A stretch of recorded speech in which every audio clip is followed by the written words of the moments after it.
Hello जी, welcome back to our channel. कैसे हो आप सभी लोग? क्या हाल चाल है? होपफुली सब लोग बढ़िया होंगे और मैं भी एकदम बढ़िया हूँ। और मेरे पीछे तुम देख रहे हो मोंटी की कलाकारी। आजकल उसको ये सब करने का सूझा है, यही सब करती रहती है दिन भर और वहाँ पे चिपकाती रहती है कुछ। वहाँ पे भी पड़े हैं उसके ड्राइंग बुक में, उसने बना रखे हैं। अभी मेरे को लगा बोल रही पूरी दीवार भर दूंगी, तो यही सब करती है वो। और तो तुमको पता ही है, मोंटी तो जा रखी है घूमने, मजे कर रही है। मोंटी जा रखी है हर्षल और मैं हूँ घर पे। और लिटरली कल वो थी नहीं ना यहाँ पे, तो शाम के टाइम पे इतना खाली खाली लगने लग गया था। मैं पापा को कह रही, अरे यार मोंटी की ना याद तो आ रही है। तो पापा कह रहे हाँ, हल्ला करने के लिए नहीं हो रहा ना, तेरे लिए लड़ने के लिए नहीं हो रहा। मैंने कहा वो भी है, बट ये है ना कि वो होती है तो फिर थोड़ा सा ठीक लगता है, बड़ा बड़ा आदत हो गई है ना हम लोगों को साथ रहने की। तो मैं क्या कह रही थी, हाँ, तो आज की व्लॉगिंग की शुरुआत मैं कर रही हूँ दिन से। और आज बहुत अच्छी धूप लगी हुई है बाहर, ये देख लो तुम ऐसे, इसलिए मैं बाहर नहीं जा रही हूँ, बहुत ज़्यादा धूप हो रही है। और नाश्ता वगैरह करके अभी प्रहान तो सो रहा है, क्योंकि वो इस टाइम पे सोता है। अभी थोड़ी देर में उठ जाएगा, क्योंकि 2 घंटे से सो रहा है शायद वो, तो अभी आधा 1 घंटे में उठ जाएगा। तो मैं क्या कह रही थी तुमसे, हाँ, मैं तुमको ये बोलना चाह रही थी कि कल तुम्हें पता क्या हुआ। शाम के टाइम पे हम लोग जैसे लॉन पे बैठे रहते हैं तो वैसे ही बैठे हुए थे, और प्रहान भी खेलता है, हम सब बैठे हुए थे। भाई कहीं से मधुमक्खी उड़ती हुई आई और मेरे बेटे के हाथ को काट के चली गई। ओ बाप रे, उसने जो हल्ला मचाया उसके बाद थोड़ी देर तक तो ऐसे दिमाग खराब, मतलब चुप ही नहीं हुआ। बहुत मतलब मेरे को कभी काटा नहीं है, तो मुझे तो आइडिया ही नहीं था पहले कितना पेन हो रहा है। तो मैंने मम्मी को पूछा इसको कितना दर्द हो रहा होगा जो ये चुप नहीं हो रहा है, मतलब कि जैसे तो इंजेक्शन भी लगते हैं उसको तो भी वो रोता है, बट थोड़ी देर बाद चुप हो जाता है। कल चुप ही नहीं मम्मी है, तो उसको बहुत दर्द होता है। फिर मैंने दादा को कॉल किया, मैंने कहा क्या करना है, मैं डॉक्टर पे लेके जा रही हूँ उसको। तो फिर दादा ने बोला कि दादा को भी काटा था आई थिंक कभी।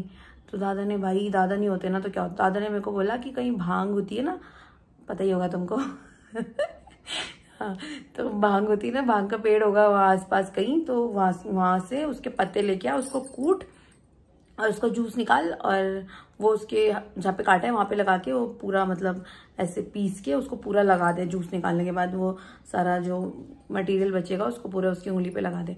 तो फटाफट से मम्मी गई, मम्मी लेके आई भांग, मम्मी ने उसे पीसा और लगा दी उसके हाथ में। और उसको लगाते ही भाई चुप हो गया, उसको बहुत रिलैक्स हो गया भाई। और 15-20 मिनट रखा हमने, दादा ने बोला था ज़्यादा नहीं रखना है, 15-20 मिनट रखना है और उसके बाद हटा देना। और बिल्कुल ठीक हो गया। और मुझे लगा फीवर आएगा, उसको फीवर भी नहीं आया और बिल्कुल ठीक हो गया। बस मतलब थोड़ी देर रोया, 5-10 मिनट रोया और फिर थोड़ी देर ज़्यादा रोया, बहुत तेज़ रोया। फिर मैंने उसको चुप कराया, थोड़ा मन बहलाया तो चुप हो गया था, बट फिर भी हूँ ऐसे कर रहा था। पर जैसे ही भांग लगाई ना उसके बाद पता नहीं उससे क्या हुआ, तो मेरे को भी समझ नहीं आया। पर ये कि बूढ़े लोगों के नुस्खे बहुत काम आते हैं, तो दादा का ये नुस्खा काम आ गया। तो मैं दादा को पूछ रही हूँ आपको किसने बताया, आपको कैसे पता? तो दादा मुझे बोलते थे कि एक बार मुझे अडगाव ने काटा था, मतलब मधुमक्खी का भी बाप होता है, वो बहुत भयंकर होता है। तो दादा ने बोलता मुझे मुंह पे काटा था उसने और मेरा पूरा मुंह सूज गया था। प्रहान का तो सूजा भी नहीं था कुछ ना, उतना नॉर्मल था, थोड़ा सा ही लग रहा था, बस हल्का सा बम्प निकला हुआ था। तो मेरे को किसी ने बताया था तो मैंने किया था इसलिए। तो मधुमक्खी तो बहुत छोटा है उसके सामने, तो मुझे पता था कि उससे ठीक हो जाएगा और बिल्कुल ठीक हो गया। फिर मुझे उसे कहीं लेके जाने की जरूरत नहीं पड़ी। और फिर मुझे रात को लग रहा था उसे फीवर ना आए, या नेक्स्ट डे मैंने एकदम नॉर्मल हो गया था यार 15 मिनट में। पर 15 मिनट के लिए तो मेरी हालत खराब हो गई थी भाई, बहुत डर गई थी मैं थोड़ी देर में। निकला भाई यार पता नहीं कहाँ से आई यार, हम लोग बाहर बैठे हुए थे और ऐसी उड़ती हुई आई और काट के चली गई, मतलब तुरंत, जब तक हम, मतलब पता ही नहीं चला, ऐसा हो गया। तो इसलिए उसके बाद कल का ब्लॉग मैंने एंड कर दिया था वहीं पे। और चलो आज का ब्लॉग भी शुरू करते हैं इन सारी बातों के साथ। ये सब चीज़ें हुई हैं तो पापा मम्मी के सब पास चलते हैं, वो क्या कर रहे हैं, क्योंकि लक्की तो स्कूल गया है, मोंटी है नहीं, मैं घर पे अकेली हूँ इन दोनों के साथ मतलब। और हाँ पापा आ रही हूँ। पापा बोल रहे हैं फ्रूट्स खाने आ जाओ, उन्होंने काट रखे हैं शायद, तो मैं भी खा लेती हूँ। और मेरा बेटा कैसे सो रहा है देखो तुम्हें, तो इसकी गाड़ी है, इसके टॉयज, सो गया साथ खेलता है, फिर वो ऐसे बिस्तर में छोड़ के फिर उसको नींद जाती है। तुमने खा लिया?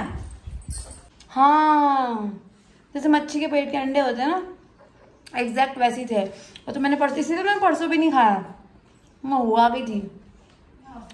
तुम लोग खा लो ना, तुमने देखा नहीं है तो तुम्हें नहीं लग रहा होगा। अरे खा लो, मैं सेब खा लूंगी।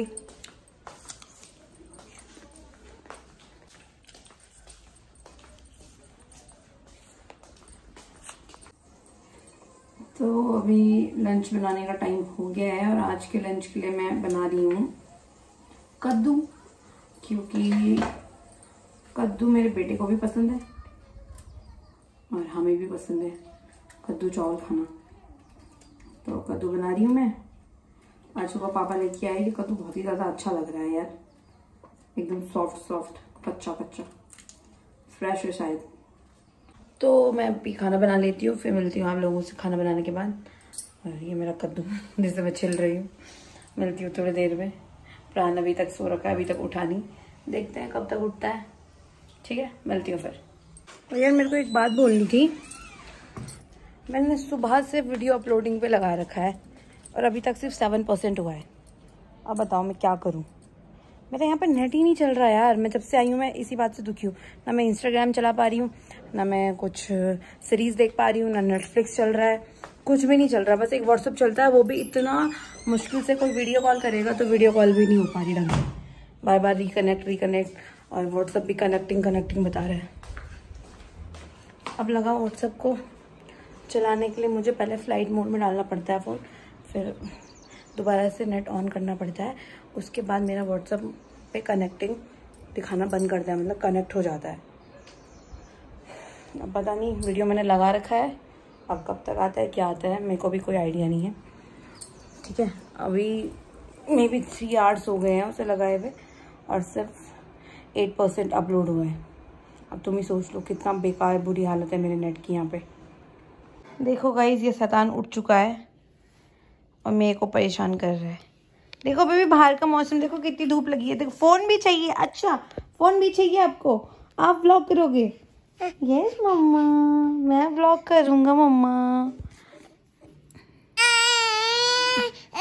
अब इसने खुद की नींद पूरी कर ली है और ये मुझे नहीं सोने देगा।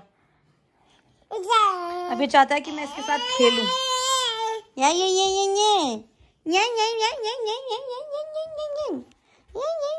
मामू बोल लेके जा मुझे घुमाने। अरे मैंने जानबूझ के नहीं करी यार, में भागी मैं, बहुत तेज में आई, भाग दो। जब इनमें मेरा वो काई फंस गई पूरी। अरे नहीं फिसलूंगी मैं, चल दीपी। तो गाइज आजकल दीपिका आती है रोज शाम को घर पे, तो हम लोग छत पे वॉक करते हैं और टाइम पास भी हो जाता है। आ जाओ मैडम। आज मैडम को कुछ ज्यादा ही गर्मी लग रही है, पर बढ़िया लग रहा है। मैं तो दूर से देखा, पापा कह रहे आज इसको भी गर्म हो गया तेरी तरह। मैंने कहा हाँ, अरे तभी तो मैं सोच रही, हाँ बहुत ज्यादा, तभी तो मैंने शॉर्ट्स पहने रहते हैं। बहुत गर्मी लगती है यार। अब पागल, कल गीला था, अब वो सूख गया, अब थोड़े आएगा पैर में, यहाँ देख। और फिर ऊपर से मैं कल वहां से इतनी तेज भागी, इसलिए वो आओ।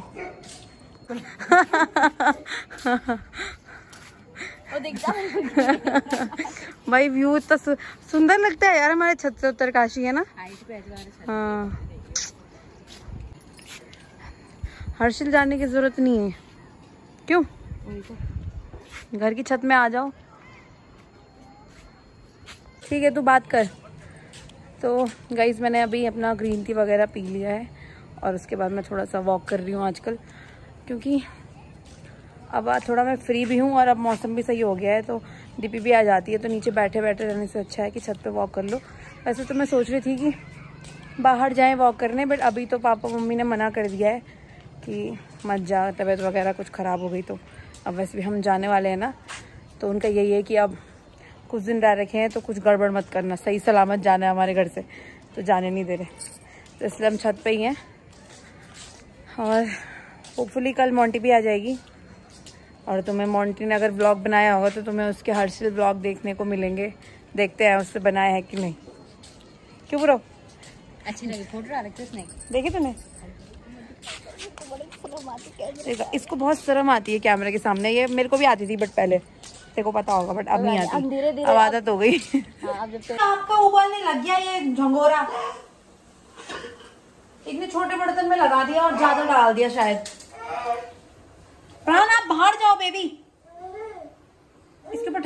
लगाया आपने? ढक्कन नहीं लगाते, पता नहीं है उसके अंदर जा रहा है वो। ढक्कन नहीं लगाते जितना मुझे पता है।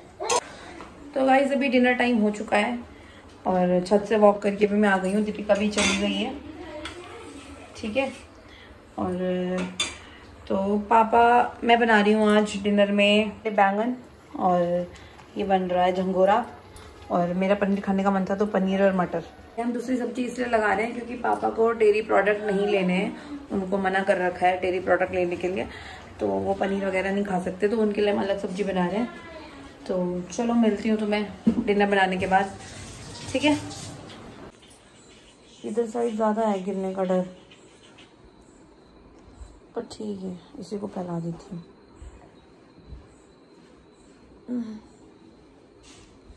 तो गई परसों जिस दिन से प्रहान नीचे गिरा है बेड से, उस दिन से मैं नीचे गद्दे बिछा रही हूँ बेड की साइड से, ताकि अगर वो गिरे भी, इन केस, वैसे तो ना गिरे पर इन केस अगर गिरे भी तो गद्दे के ऊपर गिरे उसे चोट ना लगे, क्योंकि उसके बाद वो रोएगा तो है तो मेरी नींद खुल जाएगी, पर ये कि चोट नहीं लगेगी, इसलिए मैं नीचे से गद्दे बिछा रखे हैं दोनों साइड से, तीनों साइड से मतलब, सॉरी। कल तो नहीं उठा हो, पता नहीं परसों उसको कभी कभी हो जाता है तो उठ गया वो। और परसों हमने रूम भी चेंज किया था, हम मोंटी वाले रूम में सोए थे, उसका बेड भी बड़ा है, ऊंचा है, तो उसी से गिरना था इसको। अगर यहाँ से गिरेगा भी तो ये वाला बेड इतनी हाइट वाला नहीं है, नॉर्मल है, तो इससे गिर के लगेगी भी नहीं। और अब तो गद्दे बिछा दिए हैं तो बिल्कुल नहीं लगेगी। तो डिनर हमारा हो गया है, सोने आ गए हैं, प्रहान को मैंने सुला दिया है, जस्ट अभी सुलाया है। और आज का ब्लॉग मैं यहीं पे ख़त्म करती हूँ। ब्लॉग पसंद आया होगा तो चैनल को सब्सक्राइब कर लेना, वीडियो को लाइक और शेयर करना मत भूलना। मिलते हैं कल एक नए ब्लॉग के साथ, तब तक के लिए बाय, लव यू।